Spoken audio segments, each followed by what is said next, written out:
The autumn leaves crunched beneath Maya Patel's sneakers as she arranged homemade chocolate chip cookies on her grandmother's old card table. At 14, she had inherited both her grandmother's recipe and her entrepreneurial spirit. The hand-lettered sign propped against a mason jar read "Fresh cookies, $2 each, save for college fund." In her careful cursive, the suburban Chicago neighborhood of Willowbrook buzzed with Saturday morning activity. Joggers waved as they passed, and Mrs. Kim from the corner house had already bought 3 cookies for her grandchildren. Maya's mother, Priya, watched from the kitchen window with pride. As a software engineer working long hours at a tech startup, she admired her daughter's initiative in raising money for her dream of attending Northwestern University. Everything changed when Eleanor Whitmore emerged from her pristine colonial house across the street. The retired bank executive moved with the precision of someone accustomed to being obeyed. Her silver hair was pulled into a severe bun, and her pressed khakis and polo shirt screamed authority even on a weekend. "Young lady," Eleanor's voice cut through the morning air like ice. "Are you aware that this residential area prohibits commercial activities?" Maya looked up from arranging her cookies, her stomach suddenly tight. "I'm just selling cookies, ma'am. Like kids do with lemonade stands." "This is not a lemonade stand," Eleanor snapped, pulling out her phone to photograph Maya's setup. "This is an unlicensed food service operation. Do you have health department permits? Business insurance? Tax registration?" The questions hit Maya like hail. She'd spent hours last night baking with her grandmother's recipe, carefully calculating how many cookies she'd need to sell to afford college application fees. Now this woman was making her feel like a criminal. "Where are your parents?" Eleanor demanded. "Someone needs to take responsibility for this flagrant violation of community standards." Priya emerged from the house, still wearing her weekend flannel pajamas but with steel in her spine. "I'm right here. What seems to be the problem?" Eleanor straightened to her full height. "Mrs. Patel, your daughter is operating an illegal business. As president of the Willowbrook Community Association, I cannot allow this kind of commercial creep into our neighborhood." "Commercial creep?" Priya's voice remained calm, but Maya could see the fire building behind her mother's eyes. "She's a teenager selling homemade cookies to save for college. What exactly threatens you about that?" "Standards," Eleanor replied crisply. "Property values. Order. If we allow one unlicensed vendor, soon we'll have food trucks and flea markets. The neighborhood character must be preserved." Maya watched neighbors slowing their morning walks, drawn by the confrontation. Mr. Johnson, the retired teacher, stopped with his golden retriever. The Martinez family paused their yard work. Even old Mr. Kowalski looked up from his garden.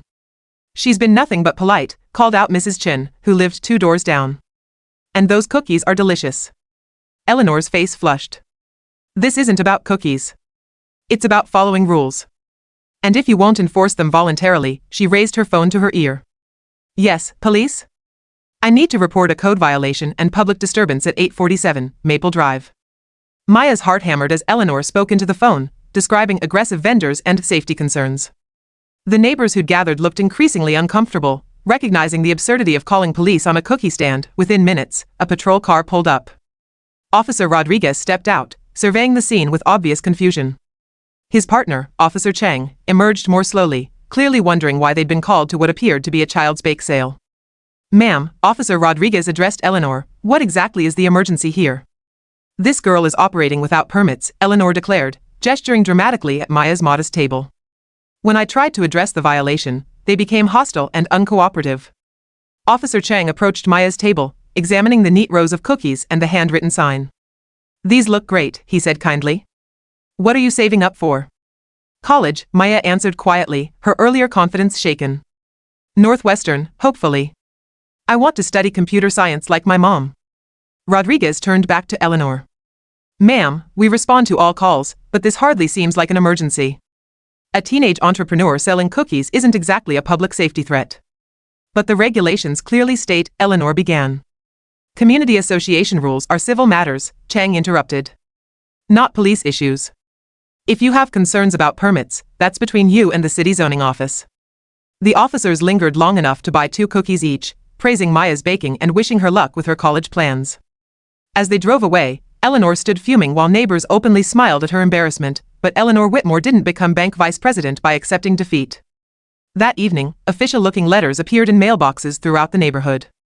Maya's family received a formal notice citing unauthorized commercial activity and threatening daily fines of $150 until operations ceased. The next morning brought worse news. Priya found their property listed on the city's code violation website, flagged for unpermitted business operations and zoning infractions. When she called the city office, she learned that Eleanor Whitmore sat on the zoning review board. "She's using her connections to punish us," Priya explained to Maya over breakfast. "But we're not giving up on your dreams because some bully wants to flex her authority." Maya pushed her cereal around her bowl, her appetite gone. "Maybe I should just stop selling cookies. I don't want to cause more trouble." "Absolutely not," Priya said firmly. "Your grandmother would roll over in her grave if she knew someone tried to shame you out of using her recipe to better yourself." The community began to rally. Mrs. Kim organized a phone tree, spreading word about Eleanor's harassment. The Martinez family started a petition supporting Maya's right to sell cookies. Mr. Johnson, with his decades of teaching experience, helped document Eleanor's pattern of targeting specific families in the neighborhood. They discovered Eleanor's history, finding the Gwynns for excessive Lunar New Year decorations while ignoring equally elaborate Halloween displays on other houses. Citing the Garcias for noise violations during family gatherings while overlooking loud parties at other addresses. Always targeting families whose backgrounds differed from her narrow definition of appropriate. Maya threw herself into organizing the evidence, creating detailed timelines and charts that would make her future engineering professors proud. Each incident revealed Eleanor's systematic bias, her use of rules as weapons against anyone who didn't fit her vision of suburban perfection. The breakthrough came when Maria Santos, Eleanor's former assistant at the bank, agreed to meet them at a coffee shop downtown. "I kept records of everything," Maria said, sliding a flash drive across the table. Eleanor always talked about those people lowering standards. She used her bank position the same way she's using her community role now, to punish anyone she deemed undesirable. Armed with documentation, Priya contacted Sarah Kim, a civil rights attorney who specialized in housing discrimination. Sarah reviewed their evidence with growing excitement. "This isn't just about cookies," she explained. "It's about selective enforcement based on ethnicity and economic status. We can file both civil rights complaints and a federal fair housing violation." The emergency community meeting packed the local library's main room. Eleanor arrived with her usual confidence, flanked by her small circle of supporters. But the crowd was overwhelmingly against her, families who'd experienced her discrimination finally finding their voices. Maya spoke last, her voice clear and strong. "I just wanted to earn money for college using my grandmother's recipe." But Eleanor Whitmore decided that a brown girl with big dreams was somehow dangerous to her perfect neighborhood. She looked directly at Eleanor. "You tried to make me feel ashamed of working hard. Instead, you've shown everyone exactly who you really are." The community association voted unanimously to remove Eleanor as president. The city launched an investigation into her zoning board activities. Local media picked up the story, turning Maya into a symbol of youthful determination overcoming prejudice. Eleanor's downfall was swift and complete. The bank review board found evidence of discriminatory lending practices during her tenure. Her zoning board position ended in disgrace. The for sale sign appeared in her yard within a month, neighbors whispering about her desperate attempts to find a buyer willing to overlook the controversy. 6 months later, Maya stood in Northwestern University's admissions office, acceptance letter in hand. Her cookie sales, boosted by community support and media attention, had funded not just application fees but her entire first semester.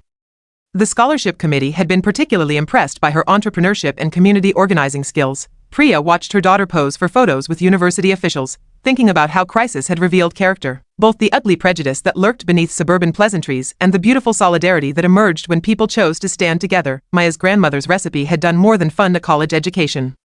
It had proven that dreams defended become dreams achieved, and that communities united against injustice create change that lasts far beyond any individual victory. The cookie stand was gone, but its legacy lived on in a neighborhood that finally understood the difference between standards that protect and rules that oppress.